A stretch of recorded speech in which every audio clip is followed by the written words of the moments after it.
গল্পকে ইতিহাসে রূপ দেওয়ার সময় এসেছে।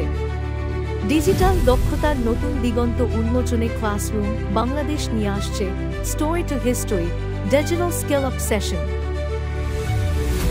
এই সেশনে আপনি শিখবেন কিভাবে লিড জেনারেশন ও পার্সোনাল ব্র্যান্ডিং করতে হয়, ডিজিটাল স্কিল দিয়ে ক্যারিয়ার গড়তে হয় এবং সেলস ও কমিউনিকেশন মাস্টার করতে হয়।